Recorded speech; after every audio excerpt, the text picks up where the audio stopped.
and welcome back to Let There Be Light. And what an episode we have for you today. It's actually really fitting.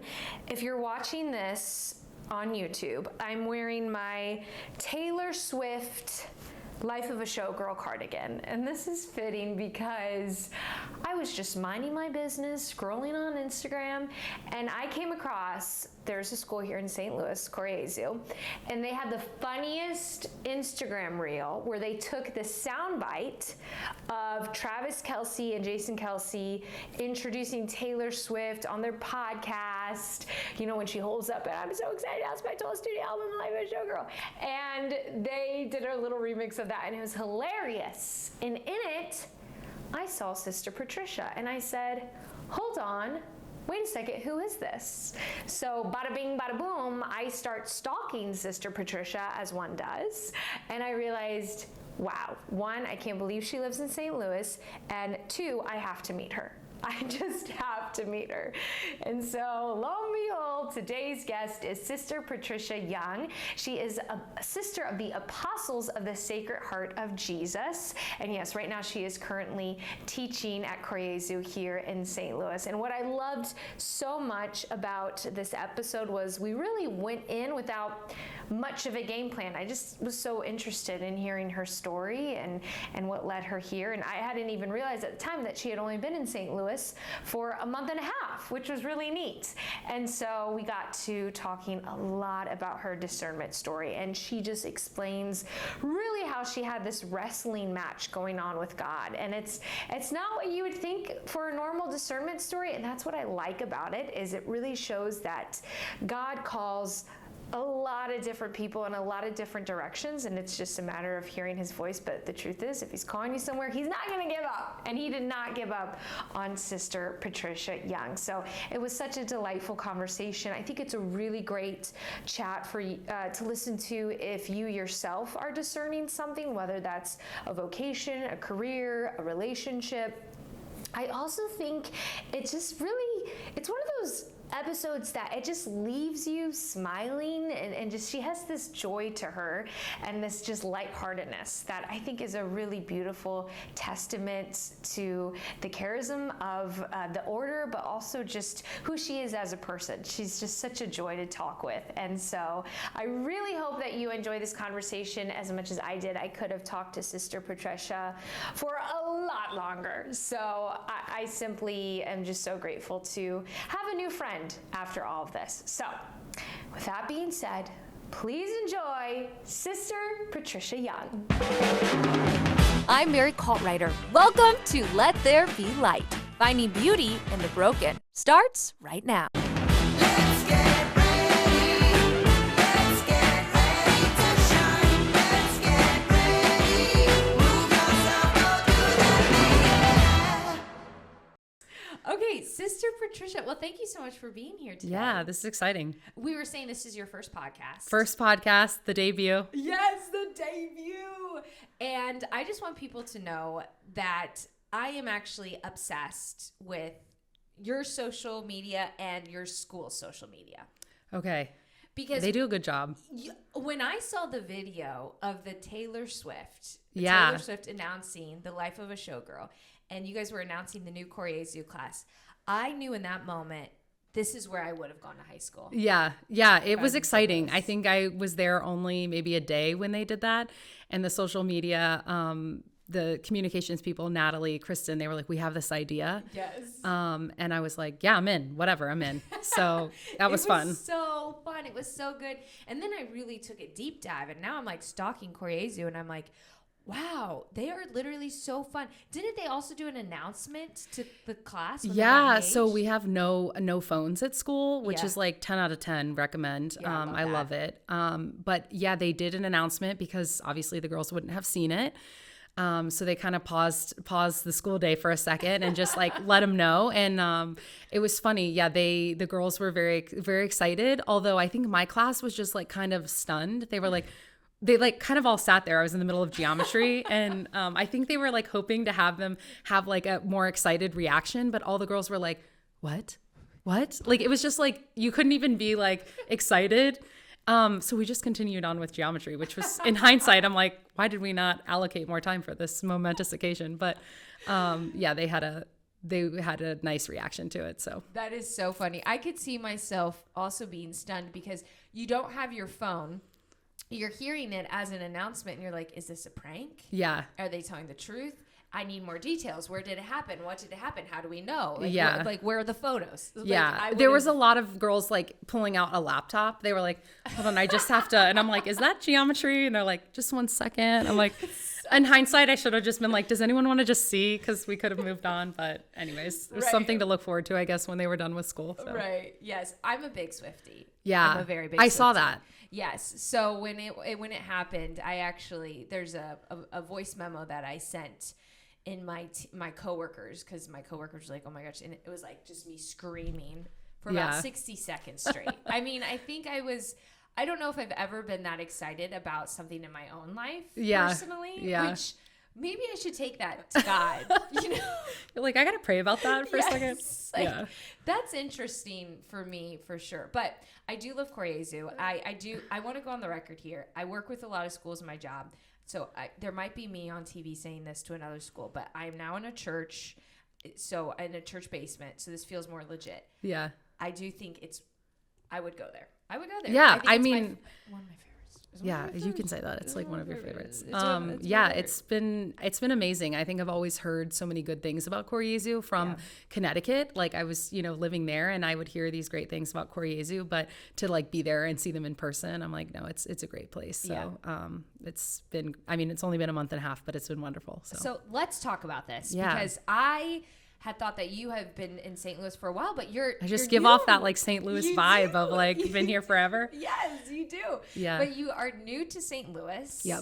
And you were telling me you're from Florida. Yes. Okay, can we go all the way back To when I was in Florida. to when you were in Florida? Okay. Let's hear Like, it. August 18th, 1991. Is that your birthday? Yeah. Oh my gosh. Yeah. That's 2 days after my sister's birthday. Oh, who you've met, nice. Lucy. Okay. Yeah. Actually, wait, I feel like I did know that. That's crazy Yeah, that interesting. came up in conversation. It didn't. I think I saw her like the day after somebody posted for me. I saw like her celebrating her birthday and I was like, that's crazy. Cute. But yeah, so born and raised in Tallahassee, Florida. Been in Catholic school pretty much my whole life. Went to wonderful Catholic elementary school, K to 8, and then went to high school. And actually in 8th grade, it was introduced to Sister Susan Marie, who is the president at Koryezu. She was my Algebra 1 teacher. Wait, what? Yeah, so we Wow. had an Algebra 1 class at 7:15 in the morning, and she was the vice principal of the high school. Okay. So she would come to the grade school and teach the class before she started. So she was the first apostle that I really met. Which was nice. So it's like kind of just life coming full circle to Right. be working for her now. But yeah, so I met the apostles back then. And then there were 3 of them working at the high school, the Catholic high school in Tallahassee, which like so different from St. Louis, where there's like a million high schools that are Catholic and stuff. St. John Paul II in Tallahassee was the only one. So there's Wow. only 2 in the whole diocese. And Tallahassee, it's the only one. So I met the sisters there and really got to know them. Several of the sisters over the years. So, and then I still kind of like kept in touch with some of them when I was in college. Oh, Yeah. wow. So they really left an impression. Definitely. I think like I've had a few of them that I have now even lived with. Like right now, Sister V is another sister that works at Koryezu, but also taught me as a 10th and 11th grader. So my goodness.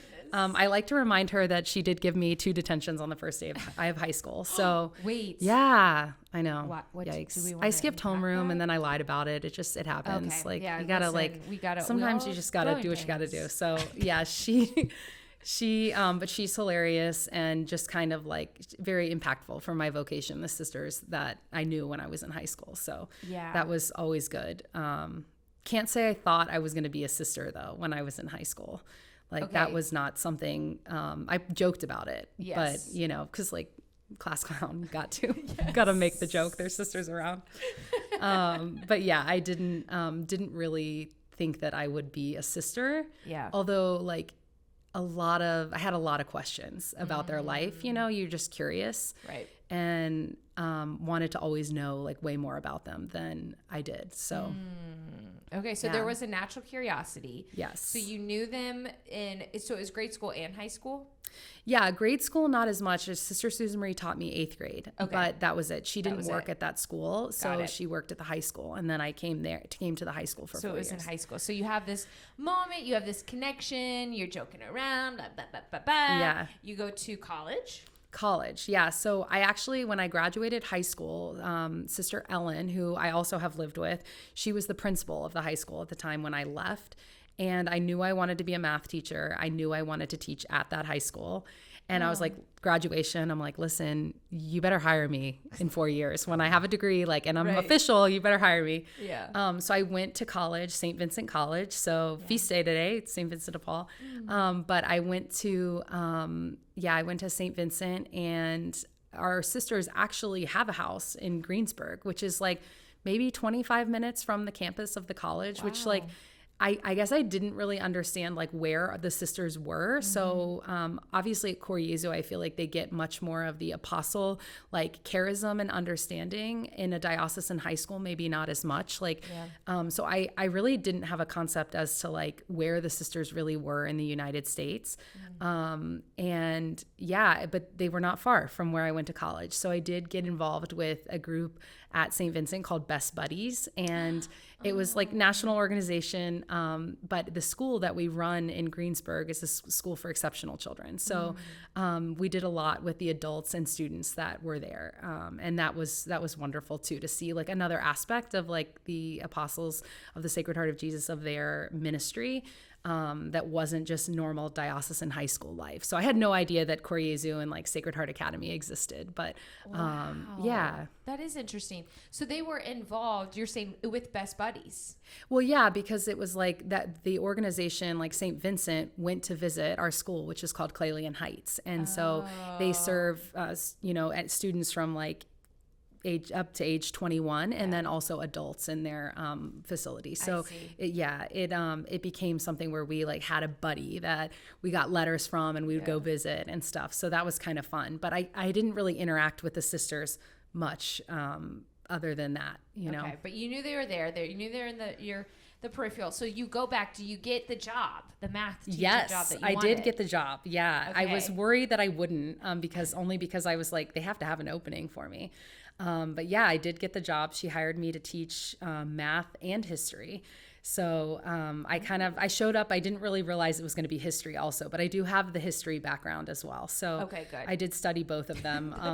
I was way more nervous about teaching history. So I bet. when I arrived and I was like, wait, 3 history? Crazy. But yeah, so I got the job, and then I started working alongside them. So the sisters, like Sister Veronica, who I live with now, who also taught me, then I was like working with her, which is, just was amazing to get to know the sisters there. So 2 other sisters, Sister Colleen, who is our vocation directress now, and Sister Maureen Martin, who is in the Archdiocese here. Both of them were there too. So it's nice to get to know them and work alongside of them. So when did you feel you were being called to be a sister then? Tell us about this. Like officially? Well, like, it seems like you're being called for a while. Yeah. I didn't they want were to always admit there. that, but like, I might have been. So I guess when I was in college, St. Vincent takes all these wonderful international trips and service trips. And we went to Brazil one year. I was a junior. And when we went, we stayed with some sisters in Brazil. And those sisters, while I was there, I was starting to recognize maybe the beauty of lived community. Because although I knew the sisters, like the apostles, in school, like I really only saw them as teachers, and then I would see them at mass sometimes, but I like didn't have the context of what their at-home life looked like or what their bigger congregational life looked like. Like I didn't really recognize like the big picture of our order. So I saw the beauty of this religious life, and I remember we were encouraged to keep a journal every day. And I remember one night like laying in bed writing in my journal like, I don't think I'm called to this life, but I see why people are. And like I had to like underline that. I was like, I don't think I'm called to this life, but I get it because they're so joyful. And even the Benedictines that came with us, because St. Vincent's Benedictine school, they yeah, they were also so joyful. So to be surrounded by both men and women religious at that time, I just started to kind of think like, you know? Right. And then when I came back, I had this kind of like religious fervor, you know, I didn't have it before I went. The Brazil trip was very much like just a fun international trip in my mind when I decided I was going to go. So when I had to come back, I was like faced with a lot of those questions of like, am I called to religious life? Right. And I remember going on the Apostles website because I didn't know any other religious orders other than our order. Yeah. So I remember going on their website. I saw that there was a discernment retreat. I saw that it was at Clayland Heights, like 20 minutes from here, from the school. And I just was convinced in that moment that if I filled out the form and was like, I'm interested, they would like send this email to like all the sisters I ever knew, like, we got her, you know, like she's here. And I think I wasn't ready to be like that committed or outed for like even considering it, which obviously they don't do. I'm like, no fear. Right. But I was just kind of afraid of that idea. Plus, like I had such a solid plan. Like I said, like I really did want to work at that high school. And, you know, I didn't really understand how religious life fit into that. Yeah. So I kind of I dove headfirst into like being fully committed to the faith life at St. Vincent. Yeah. So I think my faith was very strong during those years, but I also just like couldn't give myself permission to discern that adequately. And I didn't really know what discernment looked like. So I think I was just like, how do I actually do this? So I couldn't really commit to it then. And then after graduation, they were going to take the same trip that they had taken on spring break, but they were going to do it in the summer because it was World Youth Day. So it was like coupled with World Youth Day. We were going to do the service trip and the trip to Rio. Yeah. And I signed up for that again. And while I was and I had already signed like my contract to work at JP2 in Tallahassee. Okay. So I had already graduated, moved back. The trip was in July or at whatever point World Youth Day was. So I had flown back to Pittsburgh to leave with college. And I just remember like having kind of an experience on that trip of like, I wonder if God's calling me to religious life.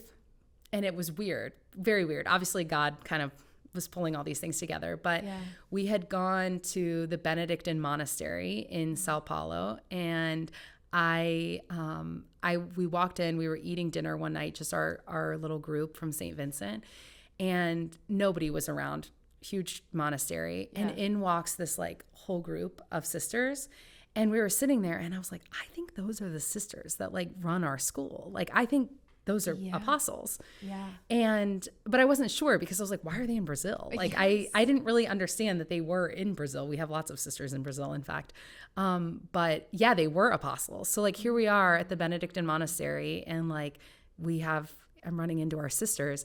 And I remember just kind of like staring at them, and a priest that is a good friend of mine now, Father Jean-Luc, he was like, have you ever considered joining them? And I was like, oh,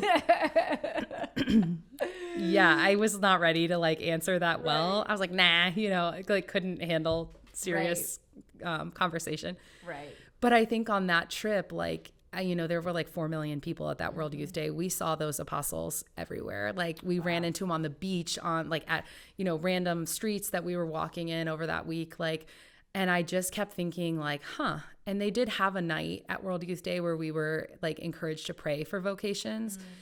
And I remember having this moment of like, no, but like I already have a job. Like this does not fit with what I like have already committed to do. So like this will ruin everything for me. Right. So I quickly just like let that go. I was like, I'll see the sisters. Like I work with them. So like, I'll go back to be a part of I'll be like there. And so I think then I like dove headfirst coming back into like the real world life of working. Like I was an adult working for the first time in the high school I went to. I mean, not everybody has the dream of teaching math in the high school they went to, but like for me, I was like, this is a dream job right now. So I worked alongside of the sisters for a while, and my faith at that point was like not good. I wasn't really like participating in the faith at all, really. I think I really let the all-consuming nature of work and just like feeling overcommitted and just spent, Yeah. to be like, oh, I don't have time. Like, I don't have time for mass unless it's like the school mass on Friday when we go together.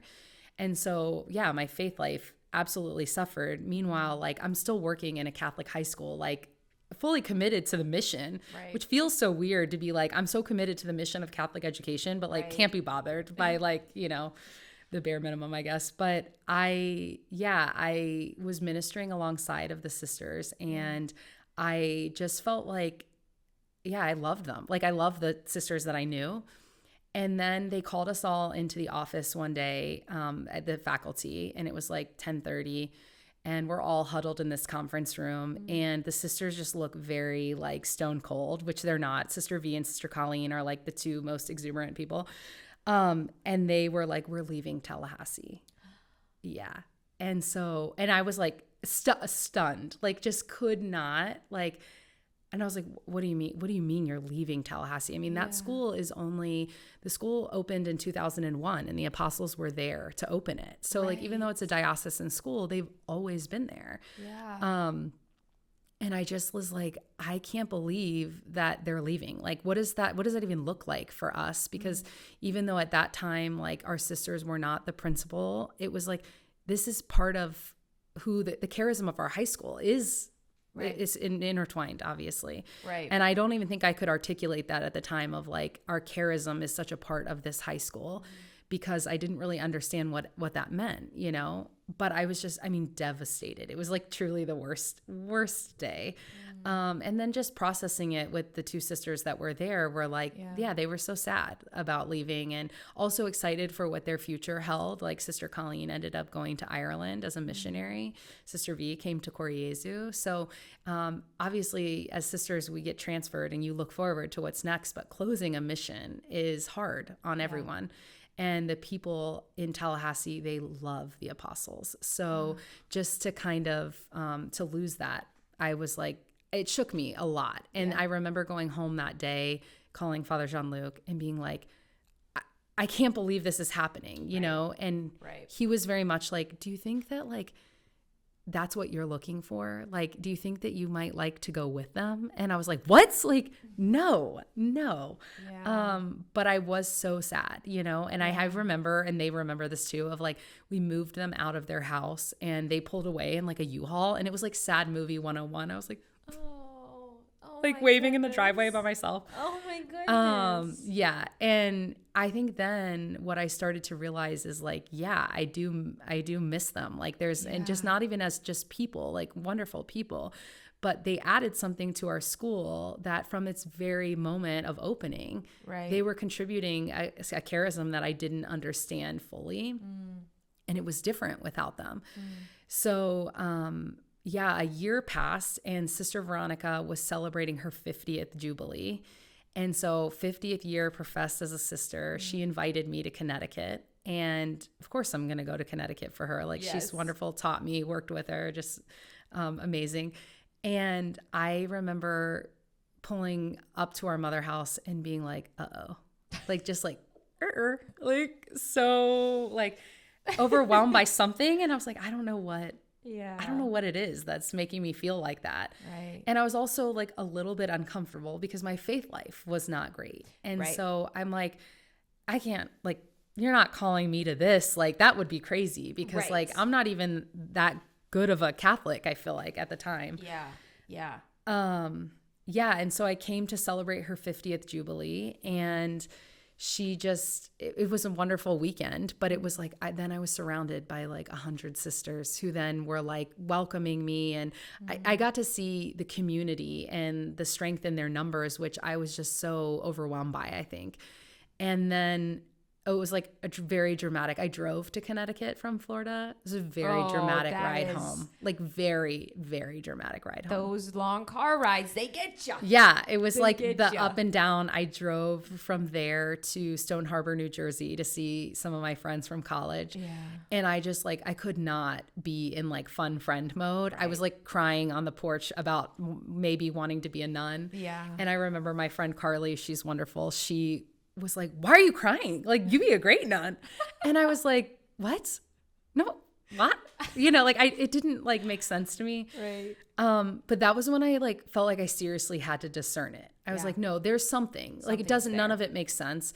And yet Right. like a lot of it made sense. Like Right. I've had this like experience with our sisters. Like I don't know, like I was trying to connect dots that I didn't really even know were there. So yeah, I came back to Tallahassee and I contacted our vocation director at the time, Sister Angela. Okay. And I filled out the form online. Like I didn't even. Was this the form you were afraid of? Yeah, the form I was afraid of. Here I am, like 6 years later, typing into it, or 4 years later, and yeah, I filled it out, and she contacted me and was like, "We have a discernment retreat in St. Louis on November something," and I was like, "Oh, that's bad timing." Like I was coaching volleyball at the time, and we had our regional playoffs.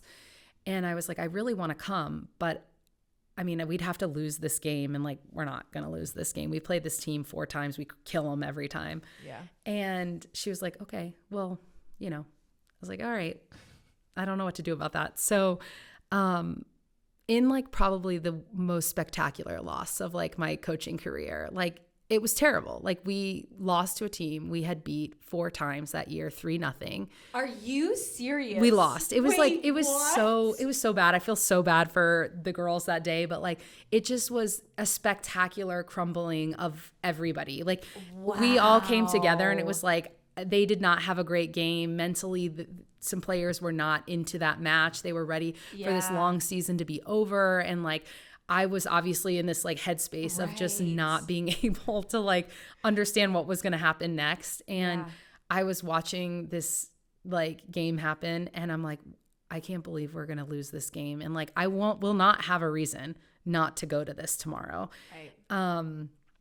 And then we lost and I was just like standing on the sidelines. And as a coach, like they just looked so defeated and like season over, the seniors were so sad. I had wonderful seniors that year. And my assistant coach, who was my very best friend, Emily, she was like, yikes, what are you going to do? I was like, oh God, I'm not ready to talk about this.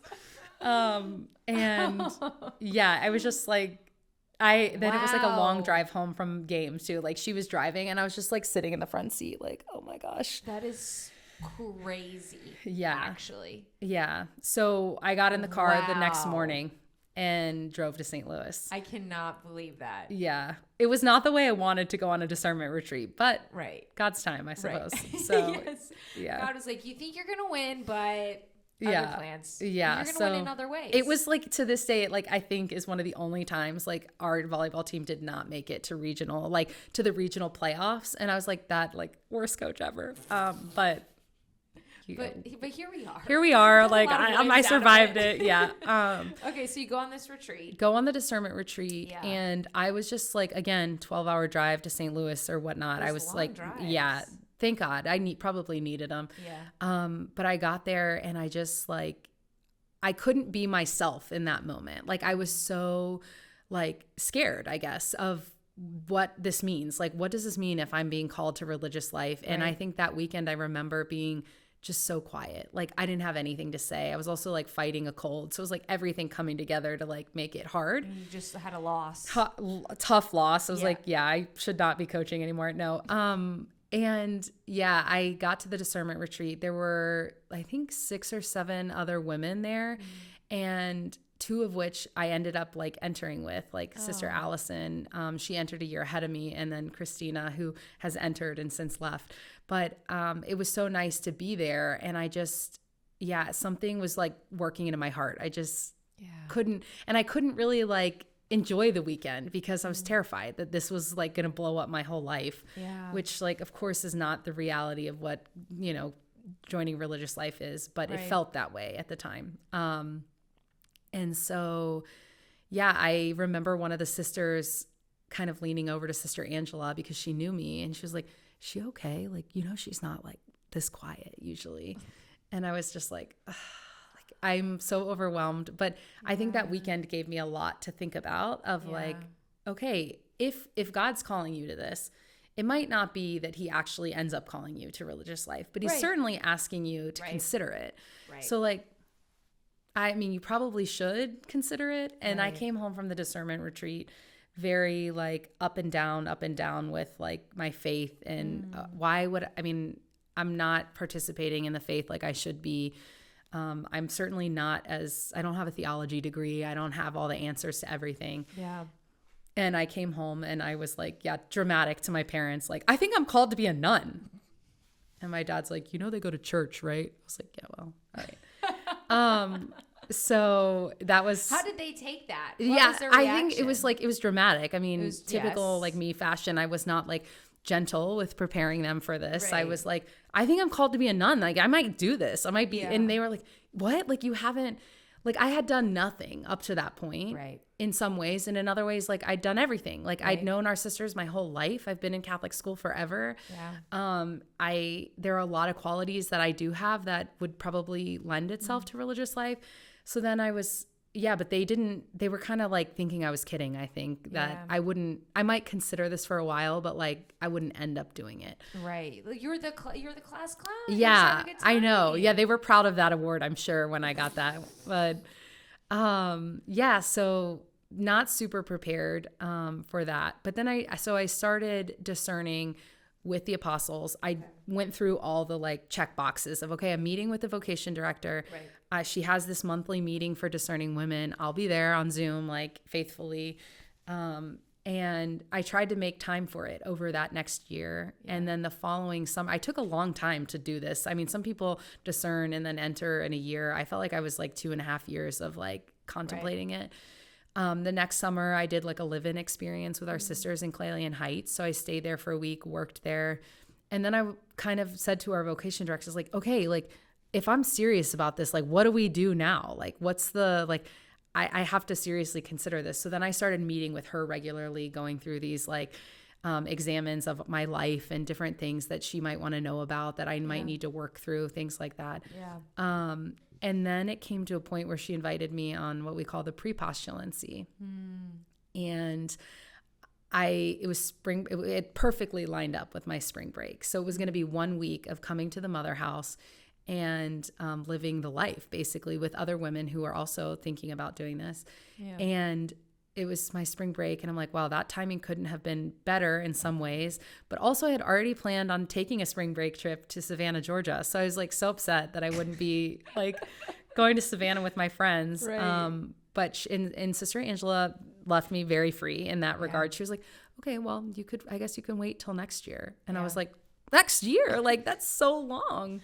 Right. And so then I ended up going. And when I got there, I was just, again, it was like, I really do think that God's calling me to this. But the hard part was that so the school that I was working at struggled for so long because it was such a little school. So, I mean, I only graduated with 22 kids. And by the time I was teaching there, just enrollment was like a roller coaster of trying to keep Catholic school open. And I had finally gotten to a point where I felt like I was so happy working there, where like I wasn't constantly worried about the state of the school, and like I was happy with our leadership. And I had transitioned to be the athletic director. So I was also like loving that role and loved our principal at the time and just so happy. So then I was like, gosh, like a couple years ago, I was not this happy. Like if I had decided to go then, I would have been like leaving behind like, maybe a more difficult situation. But now I'm like so happy. This is like my dream. I love doing what I'm doing. Yeah. And now I'm like going to walk away from it. And my friend Emily, who's way wiser than I am, and her sister also is a religious sister. I remember having dinner with her one day and I was like, why is this happening? Like, why would God call me right now? Like I'm in my dream job. I'm going to church. Our teams are successful. I just like everything seems to be going right. I had my own business too, which I loved, a little art business. And she was like, sometimes I think God gives us everything we've ever wanted to show us that it's not enough. Oh, I know. man. That was brutal. That was good. Yeah. I was like, that's so rude of him. Like so rude. So I had to kind of like think about that of being like, oh no, this is like, if I had to picture what I had started to craft was like my perfect dream life. Yeah. Like, why is it that like I still want something different than this? Right. And I don't even have all the answers about that other thing. Like, I don't have all the answers about religious life. I don't know what that means for me to move to Connecticut or to like enter, and like, do I have to get rid of everything? Like, what does it even look like? And yet somehow I'm like, I think this is what I'm being asked to do. Yeah. And so I had to kind of make a list of like all of the fears that I was worried would not, like all the things that was preventing me from entering. And I love this like story, but I had always wanted to see our school win a state title in something, right? Yeah. And I had wanted it as a student when it was like we won our first district, first regional, like couldn't get the state title. And as a coach, I wanted it to. And then as the athletic director, I'm like, come on, like, and finally the year that I was the athletic director, that last year we did it. And it was amazing. It wasn't even like, we had beat a team that had won. It was boys basketball. They had won the last like 7 consecutive titles or something. And we won at like a slam dunk at the buzzer in double overtime. And it was like, just like, and at that moment I was also like, God, like, thank you. Like, thank you for giving me this. I was crying. Like it just, so That is beautiful. yeah. And I just remember thinking like, okay, this was one of, and that seems like such a small thing, but I also just was like, I cared so much about seeing that happen for the school that I was like, oh God, I want to be here for it. Like, that sounds selfish. Like, of course I'd want you to have it any other time, but like, I also would like to see it. Yeah. And what a gift that he would do that. Yep. You know? Yeah. So that was a beautiful like memory of the last year that I was there. Yeah. And so then, I had to kind of like commit to, oh shoot, like I think that was March. I need to like quit my job. Like I tell people I quit my job, like, oh my gosh, crazy. And so I did. I remember like sitting down to like craft this email about leaving. And it's like one of those things you like pour yourself into an email and you're like, I'm so scared to like hit send to like 1,000 people on our distribution list, whatever. But yeah, so pulled the trigger. And then from there, it was a wild summer, I think, of like just trying to get rid of things. Like I had a house and a car. I would not recommend impulse buying a brand new car if you're discerning religious life. Like that's an expensive mistake. My mom has a new car, basically, is what happened. But that was kind of wild. So wow, this story, what I really like about your story is it's so real in a sense of like, you're like, really me? Really me? And you're like, no, not me. Really me? No, really not me. Yeah. And it's just a wrestling match back and forth. So when you finally entered, because that's the other thing about discernment and what I like that you've said is you thought they were going to like bombard you and be like, oh, she's here. It's like, no, there's like, you come in freedom. Total freedom. It's total freedom. And there's just not this pressure. So at what point when you were kind of in it that you were like, okay, I'm ready to take this vow? Do you remember a certain moment? Because you mentioned these fears.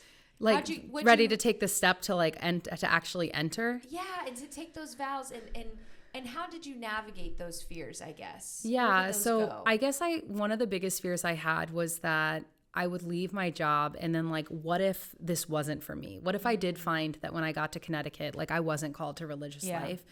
And then I just quit my dream job at the school that I love, and everything I had ever wanted. Like, and then when I got to Connecticut, I realized like, no, they always need a math teacher or a teacher, like that fear dissipated so quickly they'll always welcome me back. I'm actually on the board of that school now. So like, I'm so happy to like still serve it in that way.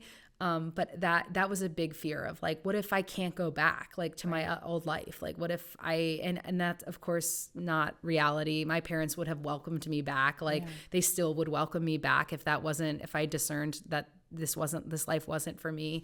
And I guess I can see from the other side of that like, yeah, my life, I could absolutely reconstruct my life. That's not, so that fear was not reality. That was easier to see. I think also seeing my, like moving away from my family, it's like a lot of my family's in Florida. The other half is in Pittsburgh. Yeah. But leaving my grandpa behind, he's passed, but he was the cutest grandpa. Right. Yeah. And when I was discerning, Sister Angela came to our house. I mean, he traumatized her, no doubt, but like she came to our house, had dinner with my family. And like before she's leaving, she went to say goodbye to him, and he like grabs both her arms and he's like, please don't take her. And she was like, oh my gosh. But I think I was like so afraid. It's like, okay, this is my last grandparent. Like he was 99 and a half when he died.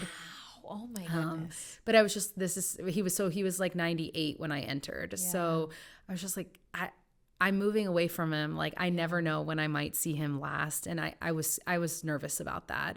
I did talk to him a lot. Our sisters were very like understanding of that because, you know, this is obviously family. You don't leave your family behind completely, right? There's an element of like, they're still my family and I still will see them when I'm on home visits and I still communicate with them, just not in the same way of being able to be physically present to them all the time. But then I realized too, like what a beautiful big family that I was walking into with the apostles, and even just being able to live so close to our mother house is kind of a conglomerate of communities on the property. It's like our retirement home is also there. And so to get to know those women too, it was like, oh, I'm like, this is a big family also. Like I have not lost, I've really gained a lot in so many ways. So that was a fear I think that I had, or being able to communicate with my friends and stuff. And I think some of the communication like obviously gets restricted because some of the ways we communicate are not always good, right? We're like super dependent on other people, or like we can't make decisions without contacting a friend or a family member. And so I think some of that entering religious life was like a purifying of character in a lot of ways, of like, you don't need to do that, to beat this to death with 20 people before you like, you know, make a decision, which I love to beat things to death. Don't get me wrong. But I think it helped to create some like, I don't know, some like importance to the friendships that I did have, to say, no, these people really matter to me. And like when I contact them, when I get to talk to them, like so meaningful. It's not just like the mindless, I'm driving and I don't want to be alone in silence talking, which like I still would love to do all the time. Like that's not, I'm not against that, but it purifies your conversation of like, well, if I'm only going to talk to my mom this many times, then like, I'm not going to just call her. I'm not going to waste time on all this other stuff, you know? So yeah, I think some of the fear of job, of family, of even of independence, like so independent. I lived on my own, had my own stuff. Like, and I guess there are times when like you struggle with the independence of I want to do what I want to do. Right. But I also know that like every day I come home to people and eat dinner with people. I go to church with the sisters I live with. Like I work with them. I have such a beautiful like family dynamic in that. So I guess the independence that I maybe was like always craving was a little overrated. So those were, and the idea of taking care of the people in my life. Like I was worried about like this person and like, what if I'm not there for this? And what if I'm not there for this? And it's like, well, I remember Sister Angela being like, well, don't you think God cares about that person? And I was like, not like I do. Like, come on. But obviously God takes care of them. So I love that so much because, and that's something that I'm like working through all the time, is just this self-reliance. And I think I do a lot of it like unconsciously and just and that's where I was wondering too, from your perspective of, well, I know what's going to make me happy, and going through discernment, like that's not going to make me happy. Like I'm so happy right now with where I am. And it's just a lot of I. So how did you kind of reprogram it to be more of like, okay, less me and more God? Yeah, it was hard. I think it was a lot of adjusting, especially the first couple years. I just felt like I had gone from being like a school administrator to like teaching one class in the high school, and then trying to learn how to live a new type of life. And I used to joke with Sister Angela that I felt like I was used to carrying bricks. Like I was walking around with like this bundle of bricks. I could hold them. They were heavy, but like fine. And then I was like learning this life where I was holding onto like a flat plate of popcorn kernels and like dropping them everywhere. I'm like, this job is not as like like this seems so much more important, this brick that I had been doing in my job at school. And now I have this popcorn kernel of like making sure that on Tuesday a meal gets cooked, or like on the linens for sacristy get ironed and washed, and like, and dropping those things. I just like wasn't used to that, of like trying to adjust to a new life. I think that was hard, but then I started realizing that some of those little things were forming me in a beautiful way too, of like, no, this is actually like building some really positive character and virtue in my life. As much as I'm like, I hate to admit that I'm growing. I like, sometimes I'm like, ugh, I know I'm like maybe growing. Yeah, I think I started to recognize the benefits of it, or like the joy that came from little things that I never would have decided to do on my own. If I was like still the athletic director of my business and whatever, I would not have had this opportunity to go on this trip or meet these people or be part of like, we took a Bible class our first couple years in formation. And I was like, I never would have done this, like ever. And yet I do see the value in all of these things, and I see what it's doing to myself, to my character, to my soul, like, and they're good, you know? So aligning my will to God's will is still like daily the struggle, right? And I think it's something that we will always struggle with, because that's pretty much what it means to strive for like heaven. But yeah, I got to pray about it all the time, that like, if this isn't God's will, like blow it up, Lord, like, yeah, I guess. Well, lose the game, lose the volleyball game if we must. Yeah, I'm sure that the girls were probably like, there could have been another way around this, but really, God, like, yeah, that's really like, did you have to lose it for us? I'm like, I just like, sorry everyone. But yeah, I don't know. I think even now, like sometimes I was just having a conversation with one of our sisters who is in Italy, and she was like, can you just like say what you said one more time? And I was like, yeah, I feel like I'm trying so hard to do what I want. And like, God's asking me to do other things. And she's like, yeah, okay, so God's inviting you to do other things, and you're trying so hard to do it. And I'm like, all right, point made, like something along those lines. But yeah, that's a daily struggle of like, our will always creeps right back in, you know? And do you find that, and it really made me think of it when you're talking about carrying the bricks versus the popcorn kernels. And you're like, why do I have to carry these little popcorn kernels? Yeah. But sometimes I know for me, and I think it's just a natural thing in the way the world is programmed, where like productivity is our value. So how productive I can be is how valuable I am. Did you find that was something that was also teaching you? Yeah. This sister Angela is going to laugh when she listens to this. But yeah, I think I was constantly fighting the ability to produce something, right?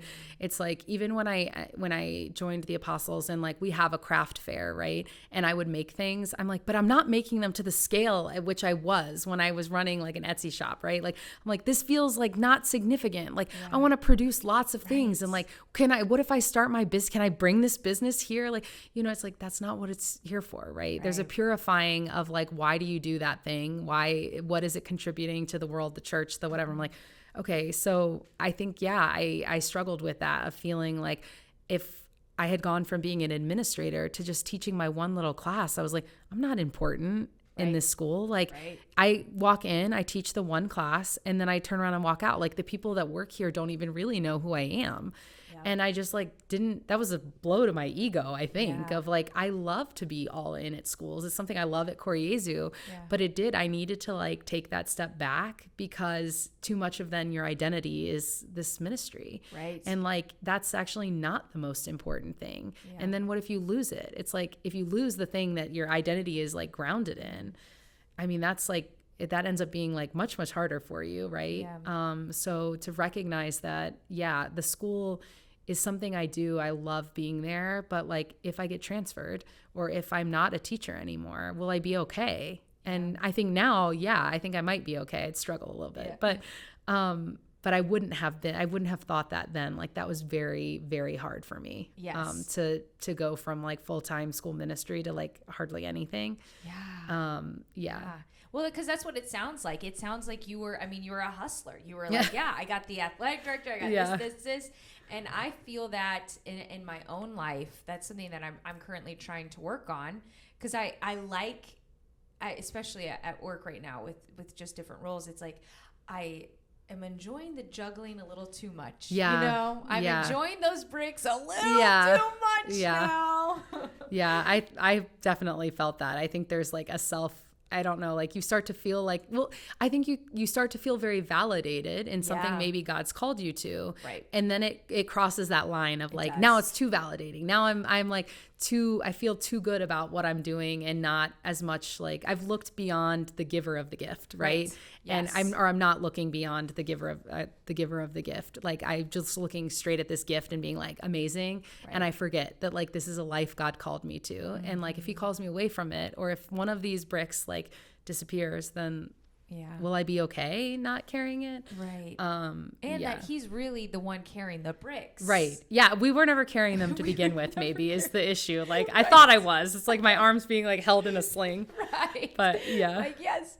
I was reflecting with that because, that's something that they say is that when we meet Jesus face to face, we'll finally see everything and see how much he was playing a role. And I'm like, man, he just was like carrying bricks Yeah. left and right. Right, And yeah. I was just sitting there like, where were you? And Yeah. He's like in the back with He's the like whole doing all the work and we're just like, you could help more. You know that, right? Yeah. Right. Okay. So I want to touch on, because you've mentioned it a few times, the charisms for those that don't know of the apostles, because that's really what it seems like drew you in ever since you were in the 8th grade. Yeah. So I didn't really understand our charism much when I was like younger. I mean, I've learned almost everything about our charism since I've decided to enter, which is like a little bit backwards. I mean, most people tend to know more about the charism before they enter, but I've learned a lot since I've been an apostle. So our order was founded by Blessed Clelia Merloni. So she's got a very interesting story. She's from Italy, was raised in Italy on the wealthier side, and ended up losing her mother at a young age. Father really didn't encourage a practice of the faith. In fact, was a Freemason. So that was like something that was very painful for her whole life. So we do pray for the conversion of those who persecute the church all the time. But was raised and really started to recognize the beauty of her faith, and tried to enter several other religious orders, and just like they didn't work out. I mean, there's like dramatic stories and stuff, but didn't work out. She ends up founding her own order, which was the Apostles of the Sacred Heart of Jesus, and really takes off at the beginning. Yeah. Ends up taking some of her father's inheritance. He converts on his deathbed. It's like a wonderful story. But takes some of that inheritance and is using that then to do these beautiful things, open orphanages in Italy, and just carry out a beautiful mission for the church. And she entrusts it to the financial side of it to someone who then basically absconded with all of the money. It's like so dramatic. Oh my goodness. So then it was like, yeah, our sisters had then been blossoming, and then they were like destitute. And so she faces a lot of like also internal persecution because of her unwillingness to like disclose the details of what had happened. Like she didn't want to slander the individual who did it. Right. Didn't want them to distrust. It was at that time, it was a priest that had left with her money. At that time, there was a lot of anti-clericalism in Italy. Yeah. It just like wasn't going to be the vibe to say that this was a priest. Right. And I think she knew that. And, but it meant she took a lot of the blame for it. So I think it's interesting, now we learn so much about Mother Clelia. But our older sisters did not learn so much about her when they were younger, because like she wasn't this character to be revered. She was kind of like not somebody they really admired. I mean, she died. She ended up coming like facing a lot of persecution in the order, ended up leaving the order because it was like we can't be successful with her. We lost a lot of sisters.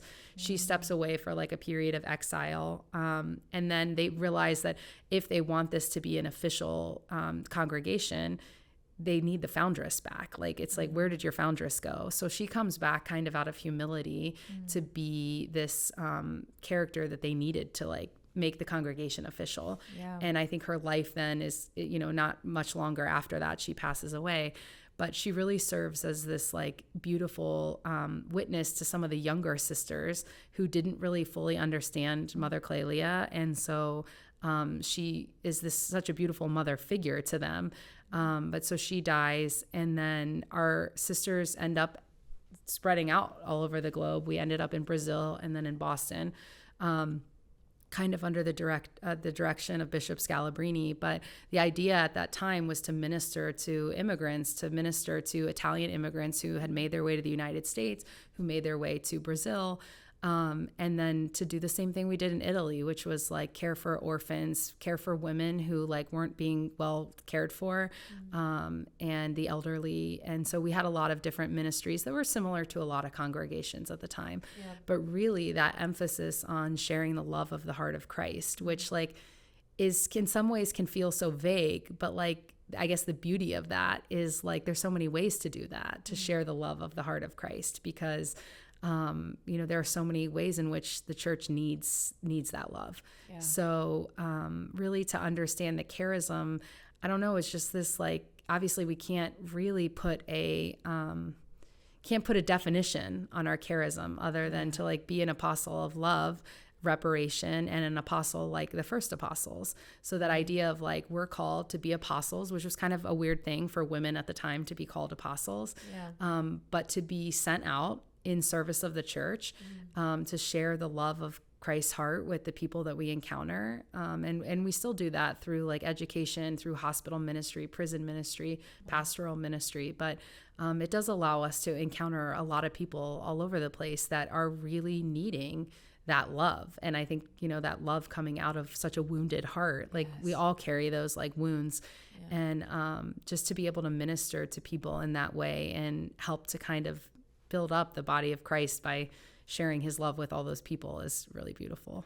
And I had an episode dedicated to the Sacred Heart, actually, because it's been something that I've been praying with more and more. And what I love about the story of your founders is, not wanting to blame anyone, kind of understanding, shielding that.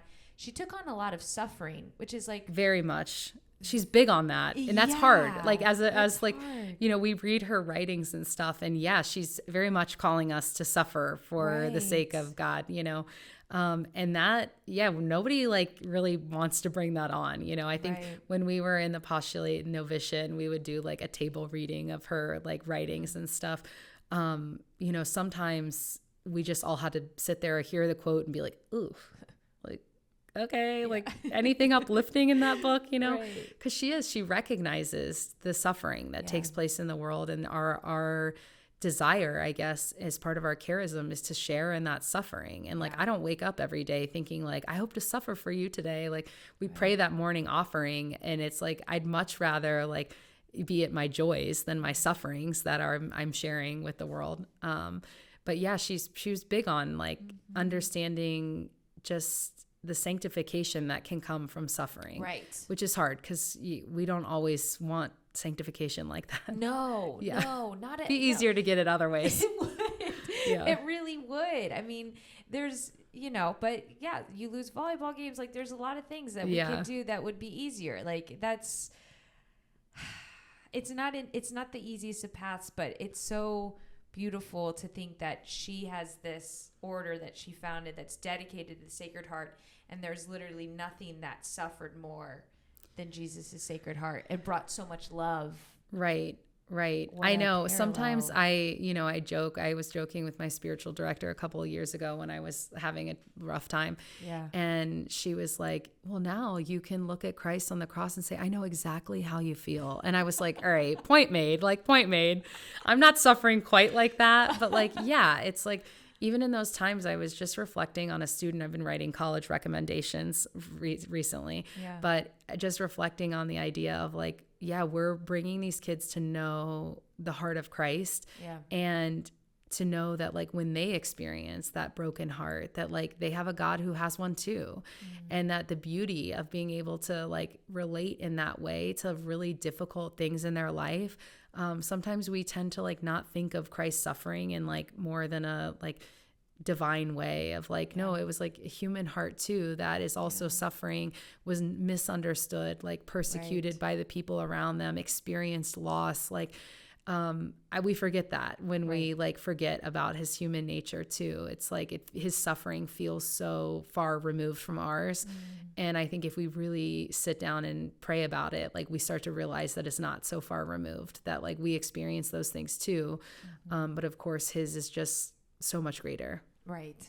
And in our suffering, like, no, and I'm glad that you said, like, I'm not waking up every day like, okay, I'm like ready to like, please, let's bring on suffering. Like life brings on its own sufferings. Right. Yeah. We don't have to manufacture anything, but just knowing that we're not meant to suffer alone. And I think for me, the big thing that I try to remind myself is like, I am a firm believer, like God is not ever going to give you a cross that he's not going to give you the graces to carry. Right. Right. Definitely. I think and when I'm struggling to carry them, I'm like, I also have to remember, hey, you're called to be an active recipient of that grace. And when you don't receive it and you're not willing to like, I don't know, absorb the grace that God, of course, will give you, you can't carry it. Right. So then it's like, yeah, that's why it's so hard. I've tried to carry it without you. And like, that was dumb. Right. But like, I mean, we try because we're prideful and he makes us so capable, I think, of doing so many things that then we do think, hey, we can do this without you. And it's like, of course you can't, but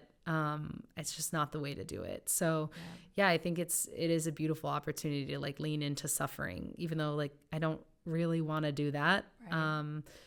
It has provided some context to just even the different things I face day to day. It's like, okay, like this is what it means to suffer well. Like, let's try. Right. I think with Saint Therese, and this will come out later, but her feast day is quickly approaching. Yes. Yeah. And I watched on the Augustine Institute's forums, they have like a little saints videos. And it's so cute because it's just like these little kids like playing to be saints. And like little Therese is like, if you get the soup that you don't like, thank you, Jesus. Yeah. If you don't get good sleep, thank you, Jesus. So every time I'm like going through life's things, I just think of this little girl's voice being like, you know what? Yeah, this is rough. Thanks, Jesus. Yeah. I mean, and I think it's interesting.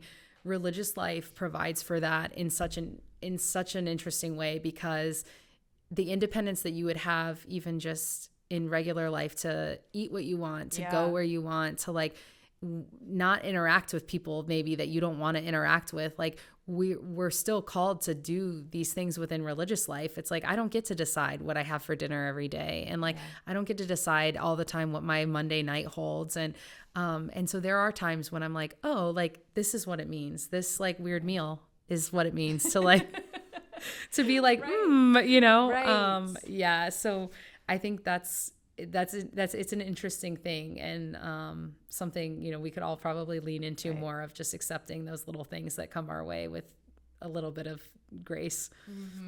Well, and it's like it's so, it sounds so small, but it's like still that self gift. And when you think about it, you said I felt like I was joining a family. I know people who aren't Catholic, and a lot of times when they're thinking of religious life, they're thinking like, well, you know, like, no, it is very, there's a lot of parallels. Yeah, absolutely. There's a lot of parallels of you're still living in that community. You're still having a lot of those same things. And I think it's like what you meant, like that's what gets you to heaven. Yeah. Yeah. And you do have the family dynamic in a lot of ways. It's still living together and caring for one another. If like somebody needs this going to the doctor, I've sat in the emergency room at 1 a.m. because like, that's what you do, you know, and that's what it means to live with other people. And yeah, it does. It provides a lot of opportunity for that. Which is also a joy too, because like I also don't have to do things alone. Like I don't go to sporting events by myself, and like I can come do things and know like out of the 6 people I live with, like somebody might want to come with me, you know? Right. And that's a beautiful thing. Like I think the witness of community has been very nice at things. And do you find that, because a lot of people too, it's like you have this idea of like, oh, the angry older sister. Like, did you have that when you were growing up? I mean, I didn't. So at Trinity Catholic School, which was an amazing experience for me, K through 8, we had a principal named Sister Eileen. Yeah. till like maybe 5th grade or so. But Sister Eileen, when I was like in 3rd grade, she had to have been 90 years old. She was like 6'5" in my head. This is like, right. Anyway, she died when I was an adult. So she only died at like 87. So she must have only been like late 50s. But I was always so scared of her, but in reality, she was the nicest person. I mean, everybody I know now that they were like, no, we loved Sister Eileen. And I was like, oh, I was like terrified of her, but she was the principal and I didn't interact with her all the time. But I never had that with the apostles. Like I never got that. I think there are sisters who are intimidating to me. And then I have to step back and be like, are they intimidating or are you intimidated? Like, I don't know that, I think sometimes it's like I could probably intimidate others too, because like I'm an extrovert and then I'm talking a mile a minute and it's like they live a quieter life or they're older than I am. So I think that every once in a while that happens, but I have not experienced scary sister, like living situation in our order at least, or in any of the other sisters that I've met. No. And that's been one of the things is a lot of people who specifically aren't necessarily maybe in the church, they think like, why would you choose this? It's like, I don't know if you've ever met a sister. Yeah. But they might be the happiest people I have ever met. Yeah. I've had a lot of like, like with social media, I have a lot of those kinds of comments. That's what I was wondering. Yeah. And I mean, it's like, it's interesting because I sometimes I've said like, do you know any sisters? Right. And they're like, no, but I've read about them. And I'm like, oh, what have you read? Like, what book are you reading out? And I don't understand because that has never been my experience with sisters. Yeah. I've never experienced them as like mean to me as, and I do get that maybe there's a generational divide there because a lot of people saying those things are in their 60s. Older. They're writing and they're like, I remember Sister so-and-so used to hit us. And I'm like, okay, like, thank you. Thanks for the feedback. Thank you for sharing. Yeah, I don't know what to do with that. I'm like, I certainly don't hit kids. But I guess, I've recognized a lot of maybe woundedness in adults and stuff that had bad experiences. And it was a different time. Like, even parents today are not the same as they were like in the 40s. So I guess I can feel for that, but that's never been my experience. So I do get comments and stuff where people are like, wait, you seem kind of fun. Like, I've never known a fun nun. I'm like, have you known like not fun nun? I don't know. So, well, that's what I was wondering because, so I grew up in, I had Dominicans and I do remember them being very happy and joyful. And then here in St. Louis, like the Daughters of St. Paul, I met very early on when I moved here and I'm like, TV nuns, they're amazing. And so when people say that, I'm like, I don't know what you guys are talking about because like it's pretty fun over here. But do you find that that's been like something, a path that you didn't see God taking you down to your social media? Because it's hilarious. Thank you. I didn't really see that. Although I will say like when I was discerning, what I wanted so badly was to see like a chronicled like timeline of somebody doing this. Yeah. And so, there was nothing. Like I found like one blog that was like, it kind of drops off when the person enters. Yeah. So when I was like looking at my own social media, I've had women who like said, I've scrolled back like 8-9 years on your Instagram feed. Right. And I guess what a beautiful thing that is there and it's helpful. It probably is for some people to see like, hey, she was working here. This is the day she decided she was entering. Like, here's the post. Like, she participated in Halloween. I think people are always really surprised that I wore makeup, which is like another interesting part of that. But to like, just to chronicle the life, it's like there was so much about it that's a mystery, which it is. Like, there is a mystery to religious life. It's like there's so many things like you can't answer outside of outside of entering the convent because no amount of explaining it is going to help you understand. Like at some point you do have to like be there to experience what it is. But I think it has brought a lot of interesting interactions on social media, which is very humbling because I don't feel always equipped to answer everything. But I do appreciate like the feedback from people who are like, this brought me like so much joy and I just needed this today. Or like, this is helping me in my faith. And I'm like, me like having 2 bananas dance behind me, is that helping you? But like, it works. I don't know. Yeah. But they're just like, yeah, it's just encouraged me to like ask some questions or they ask me questions. And I'm like, again, I feel like so humbled to be able to answer them. But it has brought some beautiful interactions. And for some, I think some healing of what religious life is. Like, Right. I certainly am not like maybe the textbook religious life person. But I think for a lot of people who are not informed about religious life, this is like a small window Yeah. of what it might look like. Right. And although I tend obviously to be funnier on Instagram, it's like I am showing a lot of the like, beauty and stuff of our life that's funny in schools. And Yeah. but yeah, it has brought a lot of really good conversations. Yeah. Some crazy ones too. I which, bet.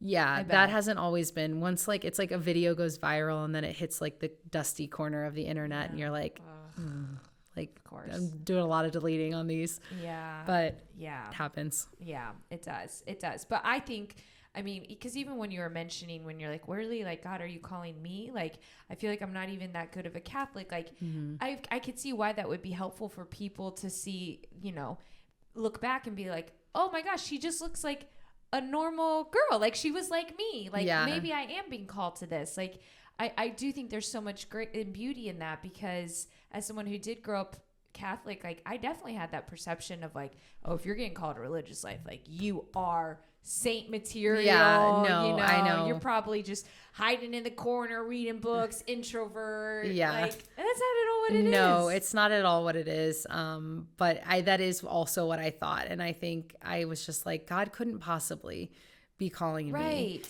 And I think it did help to know some sisters who I think like, it's not, it was more like the excited personality part of like, can I be funny Yeah. and still be a nun? Like, am I going to be like not funny anymore? And then I was like, no, that's ridiculous. Like, look at the sisters, like they're so exciting and they're enthusiastic and some of them are serious, but they're wonderful teachers. They're like good role models. So I don't know. I think sometimes we disqualify ourselves a whole lot faster than anyone else would, or God obviously would. Yeah. And he needs funny nuns. Yeah, I'm trying. So He needs funny nuns. I mean, I think what you're doing on social media is so funny, and I love seeing the videos. I love seeing the content. I'm ready to enroll at Koreazu. Like, I'm waiting. It's really beautiful. I want to wrap up here. Do you have any? I feel like I really just wanted the Holy Spirit just to kind of take this episode wherever we were supposed to go, and it really was a lot about discernment. Yeah. And so, do you have any advice just for someone that might be wrestling with God, wrestling about something? And it could be vocation, it could be a job, it could be a relationship. Yeah, I think sometimes, when I was discerning, I started doing a Monday early morning holy hour. And I was like, no, I know at least when I'm sitting right in front of him. Like, sometimes God can feel like off in the distance when I'm just sitting in a random room. I know I'm sitting right in front of the Eucharist. Something good has to be coming from this, like the graces of that.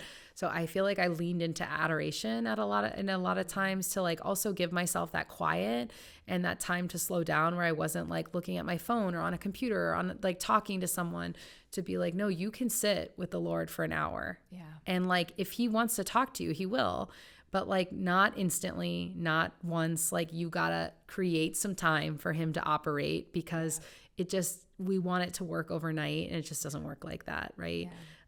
So I would definitely lean into just like the sacraments, like going to mass, giving him that time, going to confession, I think is obviously always helpful, but particularly helpful, I think, when you're discerning things, because so much like you're trying to make a decision that's going to hopefully lead you to a holier place, to being like in better relationship with God. And like, the devil never wants that. So like, that's where the confession comes in, of trying to prevent like some of sin. And yeah, to just like take a step back of maybe the distractions. Like, as a teacher, sometimes I have to remind my students when they're too busy for math, like something has to give. And I think as an adult in the world too, like something does have to give. If you're really going to try to give a full discernment to this, like, you can't keep doing it within this crazy situation you've given yourself of like working too much, of too much commitment to friends, family, whatever. we have to slow down at some point to listen to what God has to say. And I think that's like super important for people discerning. And the other thing too is like in religious life, I remember somebody saying like, you can only discern so much outside of the convent. Like a lot of people discern religious life and leave because that's not what they're called to. But some of those things you don't know until you like get to know their life. I mean, we're not meant to like for marriage to just marry the person on the spot and never have like gone out with them or like got to know them at all. So we're not called to do that with religious life either. It's the reason why our formation to finally profess vows is like 9 years. So same kind of thing of like, you have to give yourself permission to also step forward instead of asking God, like, I'm not willing to move, please come to me, which he will, he will. But sometimes it's like you have the courage and you have the ability to take that step forward, and we should try.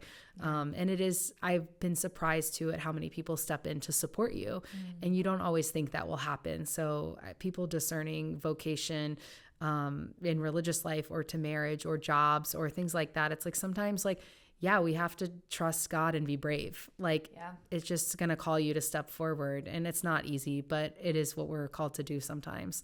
So it's a leap of faith. Absolutely. In all ways, and just trusting. And I'm so glad you said that, because a lot of times the temptation is to do inaction because it feels safer, but inaction is inaction. It is. And it's a choice and I think I had that opportunity too, when I was discerning, to just let it fizzle, like to say, I don't know. I don't want to like consider it's too hard to like keep praying about this and keep thinking I might have to do something hard.